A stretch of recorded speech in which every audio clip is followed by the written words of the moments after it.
Why are the American taxpayers subsidizing a university that has billions of dollars in the bank already? And we certainly should not be funding a place where such grave anti-Semitism exists. In April 2025, the Trump administration froze over $2.2 billion in federal research grants and $60 million in contracts to Harvard University. This followed Harvard's refusal to comply with demands to reform its governance, hiring practices, and its admissions policies.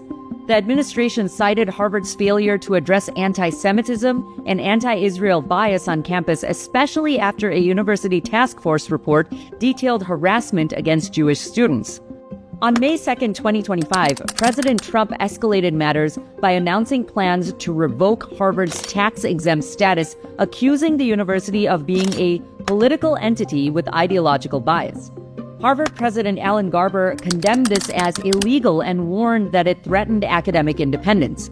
In response, Harvard filed a lawsuit arguing the actions violate its First Amendment rights and sets a dangerous precedent for government interference in higher education. Now, Harvard's $53.2 billion endowment means the funding freeze may not seem like a significant financial blow, but it is crucial for understanding the broader implications of this legal battle. To grasp why this dispute matters, we need to take a look at Harvard's history. Founded in 1636, Harvard is the oldest institution of higher learning in the United States, once focused on training clergy and now a symbol of academic excellence. Over time, it has embraced progressive movements and diversity, equity, and inclusion, or DEI initiatives, but it has also faced criticism, especially regarding its handling of anti-Semitism and bias allegations.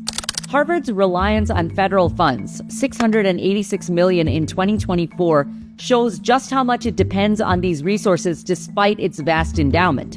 This makes the Trump administration's funding freeze a significant matter. This standoff between the federal government and a private institution raises questions about federal power over universities. Legal experts warn that using funding and tax status to impose political agendas could undermine academic freedom across the United States. Harvard's case, now in court, is seen as a bellwether for future conflicts over the government's influence on academic institutions. The lawsuit questions whether federal funds should come with ideological strings attached and what that means for academic integrity. The Trump administration's move is more than just a financial dispute. It's actually a cultural reckoning. The administration claims that Harvard fosters an environment hostile to Jewish students and fails to curb anti-Semitic behavior, partly due to its DEI programs. Harvard, on the other hand, argues that this is an unlawful government intrusion. The key issue here is federal power. Critics argue that federal funding has turned universities into instruments of political and social engineering, often aligned with progressive ideologies. Harvard, long a defender of liberal values, is now caught in a fight over what it sees as executive overreach. Some private institutions, like Hillsdale College in Michigan, rejects all federal funding and maintains academic freedom by adhering to principles rooted in the Constitution, as well as the Declaration of Independence. Harvard, despite its vast resources, could follow Hillsdale's example, rejecting federal funds to protect its independence.